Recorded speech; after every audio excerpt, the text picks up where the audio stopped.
Let me start off with a couple of questions, and then we'll open it up to the audience. I'm sure you've triggered lots of responses, and there'll be lots of inquiries.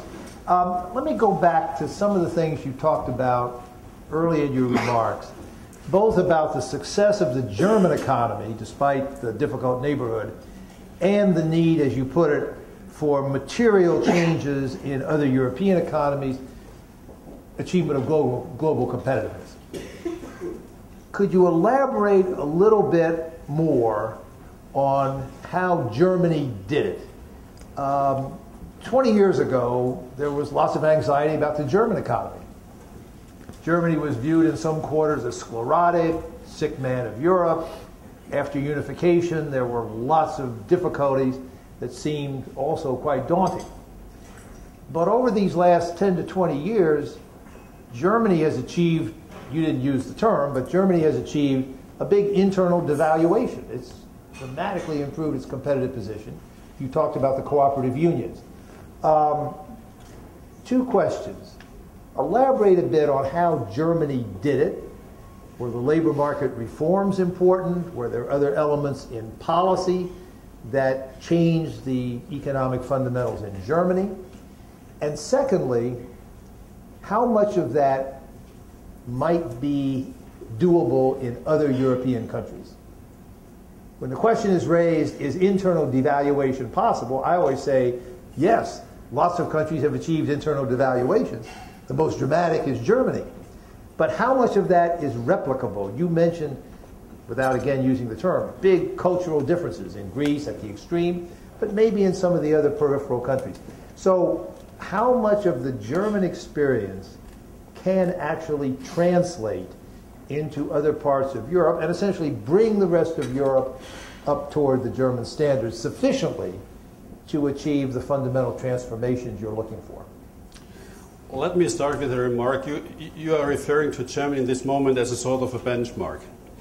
I would accept that for many parts of the economy, but I would not accept it with view on how we behave, how we do business, how we do politics. I think Europe's big plus is that we have a bit of everybody and that we really integrate the strengths of our neighbors and ours. So they should not just view Germany. I think we have to learn from them as much as they have to learn from us. And then let's start with directly to answer your question. I think the most important change was the so-called Agenda 2010 under Chancellor Schröder. And as you know, he put on risk his office, and he lost office after this big reshuffle. And this clearly made many of the regulations made the German economy a lot more flexible. This had no direct influence on wages, for example, but it had a lot of influence how flexible companies can react on the different situations in economy. We have, as I said earlier, a constructive relationship with our unions. They are not accepting our position. We have still strong discussions, but they know that each and every day of strike is a lost day in production. So we have really reached, if you look to our wages, what you said, a sort of a devaluation, or I would call it, we gained momentum compared to others who obviously increased their wages over the point what productivity would have allowed. There is another element which I feel is very important, that this has nothing to do with the government regulations or government at all. Germany was always an export country. We did not invent China, but China came in the right moment. And if Germany today is selling more cars in China than in Germany, this is obviously a big contribution to our success. So we really grasp the opportunities in the outside markets. We were prepared to look outside. We had no traditional outside markets as it had, for example, Great Britain or France. We had to look for our markets. We have good relationships to Latin America, good relationship to Asia, and this was really a very positive element for the growth of our economy. How much can they do? I believe that in many countries, Greece, Italy, Spain, the population has already suffered more than our population did in the last 15 years. So there are changes introduced and changes for the near future, which mean a lot more than all the changes we did in Germany. The big problem is that all has to be done in a very short time. It's not the 10 years, the 15 years we had. They have to do it in 2-3 years, and they have to do it in definitely a time in economy which is more difficult than it was 10 years ago. So this is why we feel as German economy, yes, we have especially to help those out which are suffering because of the restructuring, and this is done, in our view, if we invest as much as we can and co-invest in these countries just to bring their economy back to strength. Let me push you a little bit on the timing that you now raise again. You said in your remarks that if the German economy slowed down by the end of this year, 2013, Germany might be less willing to pay for... And less able to pay. Less able and therefore less willing. That's a pretty crucial point because, as you acknowledge now, it's at least 2 or 3 years until the partner countries are able to really stand on their own feet, even excluding Greece. So are you really envisaging a period, 2013, 2014, where Germany, which despite the domestic anxieties, has at each stage of the crisis been willing to provide the resources to support the various rescue programs? Do you really think that could falter to the degree then that the time would no longer be available for the countries of the periphery to make the adjustments, and therefore, as you said, the whole Eurozone might have to be reconfigured? Maybe it's a little bit my personal view as a businessman, that I say we are concentrating too much on the financial markets. This is important, and we have to deal with it, but we are not solving any problem if we only look to the financial markets and say, let's divert the money there or there. We have to create more wealth. We have to create more value. And there are opportunities, immediate opportunities, without having this rat race of putting more and more money in umbrellas. For example, Germany has unilaterally decided to get out of nuclear power. And we have been criticized among our European partners to having taken this decision without consulting with them. Completely right. Why did we do that? 1 year after, we're now in a position to reconsider what we call the Energiewende, the U-turn in energy, because we know that in this first year we were not very successful in going forward with our dreams. We are becoming more realistic. If we address in the energy policy now the European issue, to give the Spanish, for example, the possibility to export energy, in this case electricity, from Spain to France to Germany, which is not possible at this point in time. First of all, we have a big project which can be financed by project bonds to build the transmission lines, and the second, we create possibilities for Spain. We may create the same for southern Italy.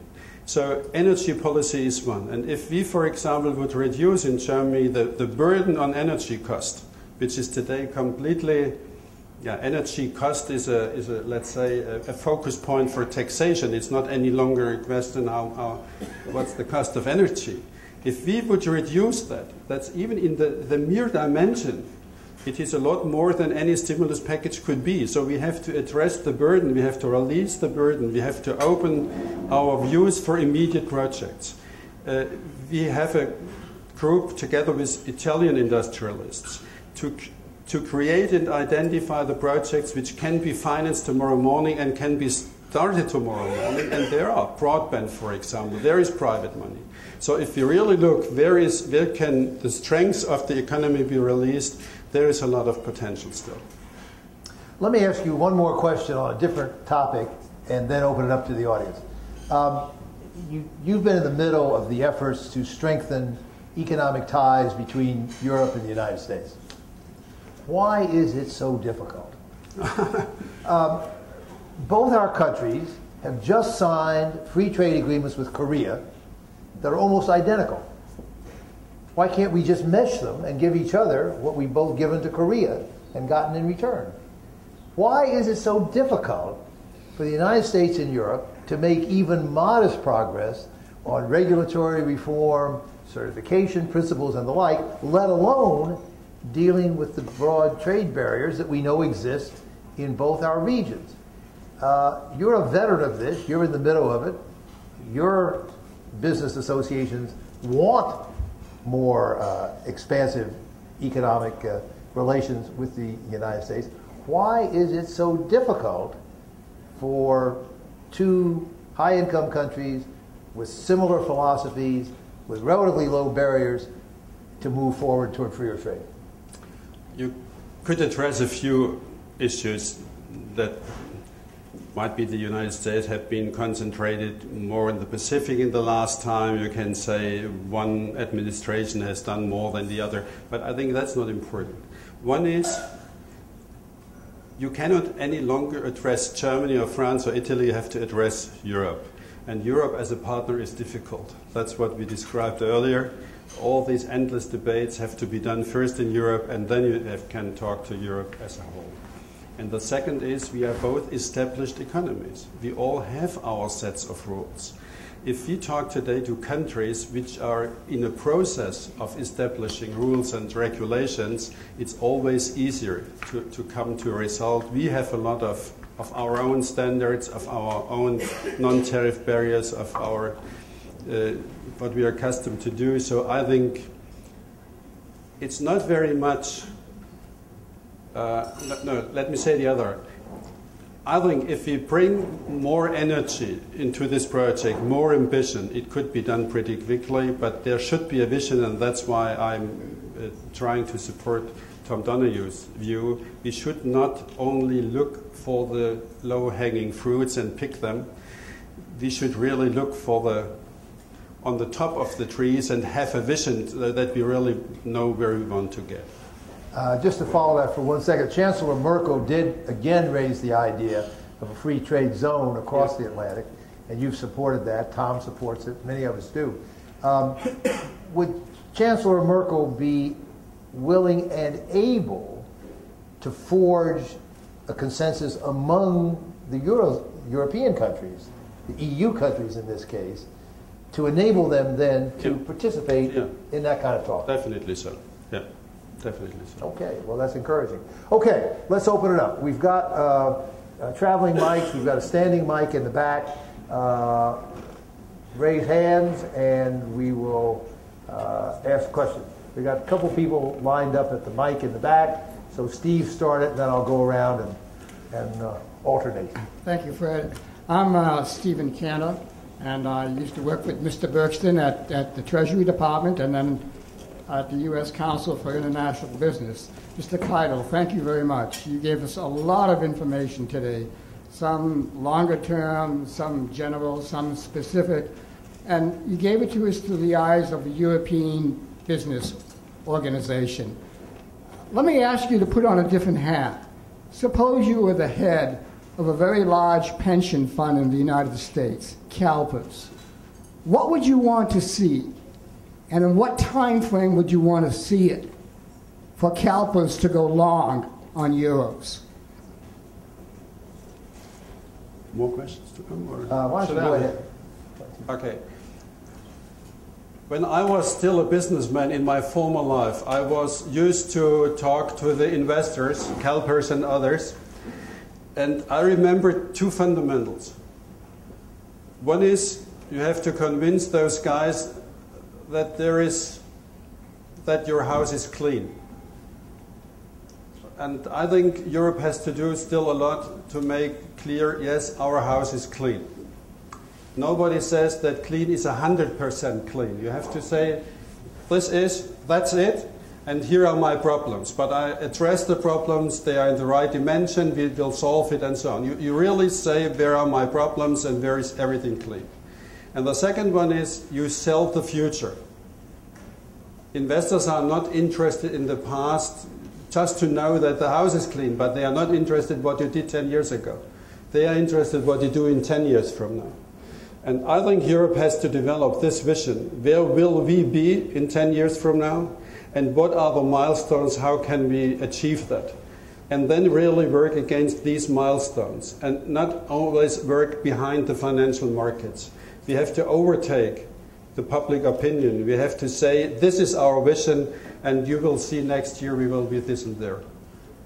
Okay, Francis, and then back to Howard, and then for the Transatlantic Council. Fran Burwell from the Atlantic Council. My question is sort of related to that. One of the biggest differences that I find between conversations in Europe and in the United States about the Eurozone crisis is the emphasis on the role of the market. And I also find this in conversations between economists and then, on the other side, business people such as yourself and politicians. There is a strain of thought that the markets will eventually push Greece over the cliff, that they will push Spain to have unsustainable high bond prices they have to pay back, and that that Europe has a very, very limited time frame in which it can move forward and really turn things around, hence the use of a large bazooka. But you indicated earlier that you're not convinced that that would actually work. Do you see a time frame?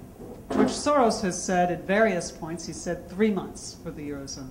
And how can you argue back? What's your reply to those who say the market is not going to let you have the 10 years that you need for Greece? It will make it even worse, and Greece will be in a pit that it can't get out of. Thank you. So let me first make sure that we understood each other correctly. What I said about Greece in 10 years is I would like to see Greece in 10 years from now to be sustainable and get out of any problem on its own. We know that we have to solve the Greek problem, let's say, until September. The Troika will be back in August. There has to be an answer. If the Troika clearly says there is no chance, they have not done what they should have done, there will be a big public debate in Europe, and it will be very difficult to just go ahead and give more money to Greece and say next time they will do. So I believe we have to have a different solution for Greece already in September. What is the market? My personal view, and I'm not a specialist as you are, I'm just a businessman. My experience is that markets are interested in making money. They want to make money. So, and if there is a chance to make money on a serious concept, they do. They are not there to fight primary, if they are not just, let's say, interested in betting on something. But principally, the markets are mirroring the real situation. If you talk to them too much, if you talk in the wrong language, in Europe, it's very difficult to address markets because all countries and all politicians, they are all talking, and you don't know whom to listen to, and they are not talking language of markets. So markets are confused, markets do not trust, but if you can restore, and this can be short-term, the confidence of markets that with a 5% bond in Spain you can make money, they will invest. And that's, I think we have to see the reality and not always see the markets as an enemy, that we have to protect it with all those weapons so that we can find the markets. Let's incorporate the markets into our solutions. Otherwise, we are going into that rat race where I believe the markets will win. There is not enough bazookas in Europe to fire against each and everybody. We have to identify clearly who is interested in sustainable solutions, which are the market partners you can trust and you would like to build on their experience and their money and so on, and who are a few others. And I think the few others is a very limited number, and then address those who are supportive. I would note that throughout the crisis for the last 2 years, the doomsayers have told us about every 3 months that they only had another 3 months. 4 6 months. And they've been wrong so far. The conclusion I reach in the little paper that we put in the material for you today is watch what the Europeans do, not what they say. you listen to the cacophony, you will be understandably anxious. But in fact, at each stage of the crisis, they have done enough to go through it and move toward a successful outcome. That's debatable, but it is not debatable that the doomsayers so far have been wrong, and repeatedly so, and we hope that continues. It is not 100% guarantee. It's not 100% guarantee that will continue. But at least it's something. It gives a little ray of optimism. Yeah. Howard. Howard Rosen here at the Institute. Your visit today is perfect timing. Just yesterday in the Washington Post, there was an article in which it quotes President Obama looking at his aide asking, why is Germany so successful at running a high-wage manufacturing sector? Why can't we do this? Now, this kind of piggybacks on Fred's question to you. What's really curious is the three responses that you gave to Fred, Agenda 2010, relations with unions, and an export tradition are completely different from the answers his own aides gave him, which were, number one, Germany's training programs and banks' preclusion to finance manufacturing. Two different answers. You're the expert. Please tell us. I'm really lucky. Mr. Silke gave me yesterday this article when I arrived, so I'm prepared. No, I read it with interest because I think one answer is correct and the other one is not wrong but meaningless. We get money from the banks as you do and others do. If there is a real bank problem, as it is now in one or more countries in Europe, it's different, and we are talking about different spreads in Italy and Germany. But we didn't get gifts from the banks. We got credits from the banks, and I think that's a normal procedure. But train stuff, that's a real issue. I didn't mention it just not to overdo it in the time, but there is a big tradition in Germany, what we call the dual apprenticeship or dual education, where not the academics, but the workforce is trained in school, at school, and in the industry. And therefore, there is a really skilled workforce. I can tell you from my own experience, which is only construction. Some believe this is not high-tech. I believe it's high-tech, but just construction. If we talk to our American colleagues, they are a lot better trained in, let's say, project management.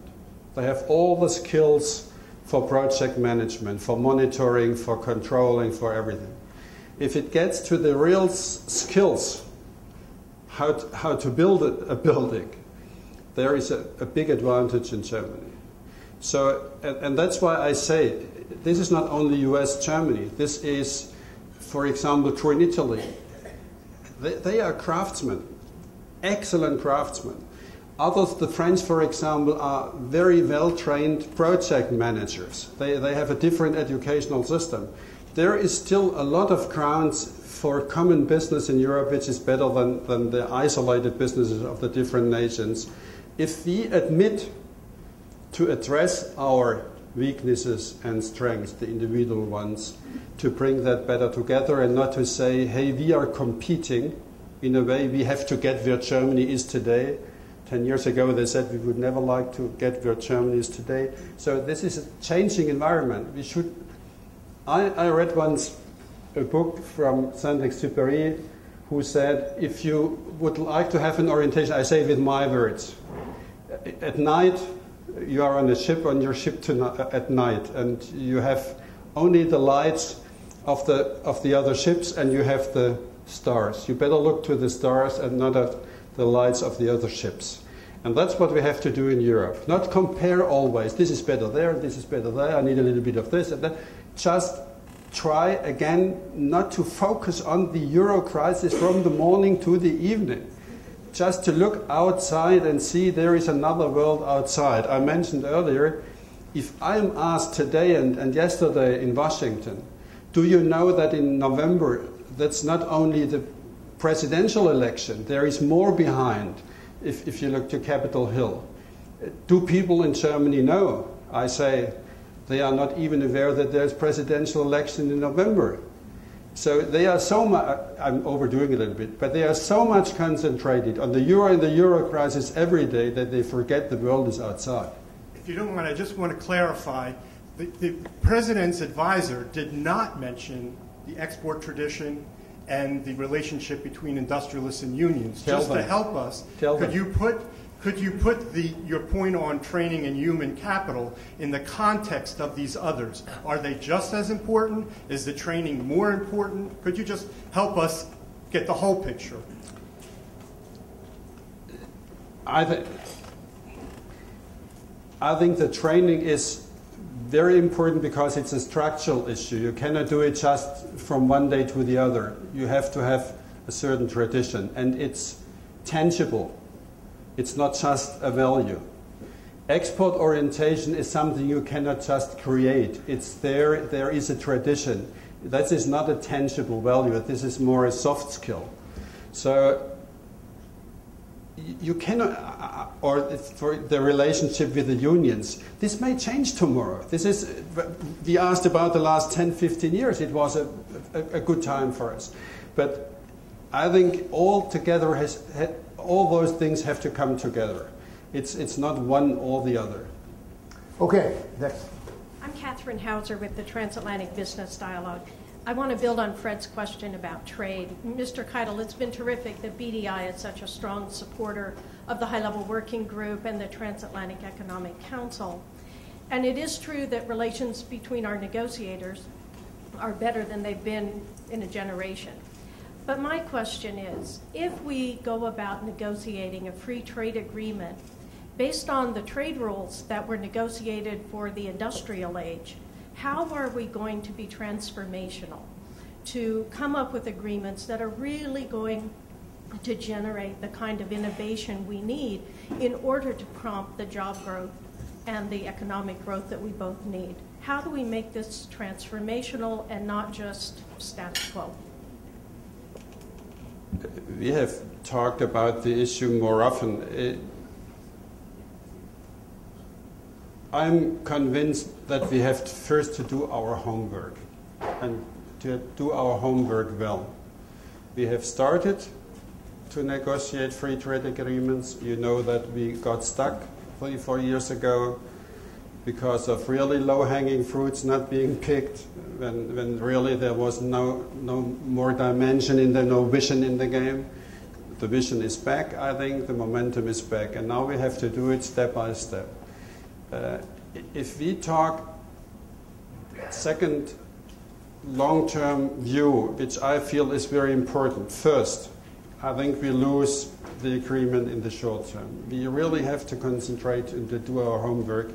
And if we keep people committed, you know that part of the difficulty was that changing administrations on both sides are not very helpful. So to get it out of the political arena and have more business people involved who normally stay longer, not everybody, but a few of them stay longer, so that we have a little bit more of a long-term view in this, then I'm confident that we will reach, more than anticipated in the last 2 years, that we can reach that pretty quickly.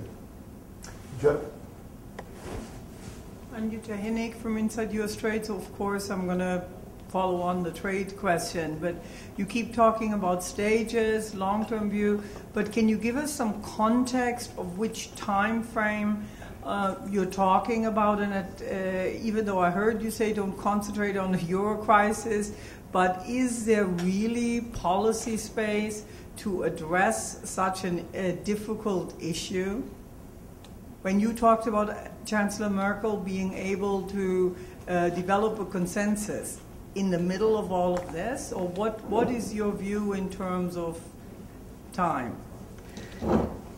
Again, it's not Chancellor Merkel. She can try to push it in Europe. It is, in this context, it's Brussels. And most of the momentum has to come out of Brussels. And Brussels, that's what I confirmed earlier, is a difficult partner to talk to. It's not only the US, the present administration, which was very difficult to talk to in the first 2 years. That's when we lost momentum. If I look to free trade agreements which were reached in the last few years, there is not much of an encouragement because Europe, Korea is not the perfect example. We know that Europe, Japan is not going forward. We know that Europe, Mercosur is on a hold. But you have had good experience with the Trans-Pacific dialogue and the Trans-Pacific agreements. And I think we have not to copy these, but if we can redirect a little bit the view of those who are concentrated on the Pacific to the Atlantic, I believe, let's be realistic. It's the next, from November onwards, it's the next 2 years, 2.5 years, that there is a US government administration not diverted by any new elections. And hopefully the euro crisis until the beginning of next year will not be solved, but at least that there will be a lot of regulations and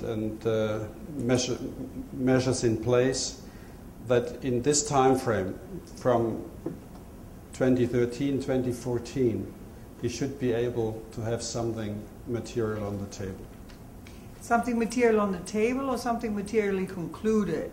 Concluded on the table, but maybe not signed. But I would say from the business side, I'm not able to sign anything. But I would say if I can only talk for me and our contribution, I think, and as far as I'm involved in the political discussions, I think the Sherpas of the big politicians can do something in the next 2 years. But just to try to nail down what that is it your vision as German industry, and with a very clear recognition of industry in other EU countries, is it for a complete free trade area, as the Chancellor has described? I don't believe it will be the free trade area. It will be the free trade agreement on those issues which are normally in what we talked about in the WTO and the Doha round, just doing something instead of the Doha round. The free trade area, you asked me whether we can reach it in 2 years. I don't think so, but I think it can be done in another 2 or 3 years. It's not something which is until doomsday. If it came only to business, we would be affirmative from the very beginning. It could be done easily, but I know my European colleagues. Okay. Can I just clarify one more Real thing, quick. which is, are you talking about then having agreements in various sectors done at different times, possibly sequentially? No, I think we need a comprehensive free trade agreement, not sectorial agreements. A free trade agreement, but a free trade agreement is not a free trade area. A free trade area is something without any borders. What we have in Europe today, what you are used between the your individual states. This is something else. And because Europe is at the moment in a situation where the opening of all the borders obviously has created a few problems in the institutions, so that we have to rethink about the architecture of Europe. It might be that it takes a little bit longer, and that's what I said, until beginning of next year, until we run for a 2-year period where I believe it can be concluded. Okay, young lady in the back and then up here. Astrid Dörner with Germany's Business Daily Handelsblatt. If you are looking to the US, is there anything German businesses would like to see done here in the US to help them do better business over here? Our business relationship is excellent as it always was. There is nothing we could complain besides those issues we have on the table each and every day. These are normal issues between competitors. What we would like to see is that private investment in the US is gaining momentum. We feel that there is more capacity in the US to do to invest in business, and in this context, Europe, not only Germany, Europe is open for US American investment. So we are you are obviously not always here, but US business is most welcome to invest in Europe. Yeah. Mike?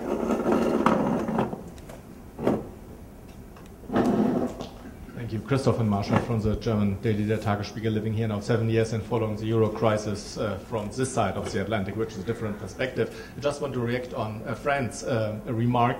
There's indeed a totally different approach. From states here, we read a lot about balance sheets, how the markets react. They are very good in analyzing how the numbers work or don't work in Greece, in Spain, and so on. What is a little bit underestimated over here, and I would just encourage you to include that in your presentation, because I'm sure you're going on. What is totally underestimated over here is the emotional, psychological side. Being a European and traveling often to Europe, it is just unimaginably that the euro stops to exist. And when you are in Europe, I mean, you just don't understand how lightheartedly American newspapers can all the time write about the end of the euro. It will happen next week again. 70, 80%, it will not change. Your presentation here will not change it, that they do it. But I think we have to understand the reason why. When you're living over here, you can't grasp the atmosphere over there and this psychological and emotional factor. And I just would like to encourage you to comment on that and maybe include it even with more emphasis next time. I would have done so if I would have had more time. When I gave my speeches half a year ago, I really highlighted always on the historic context. Why did I change a little bit? Not my view, but on what I'm concentrating on. Yes, especially the Germans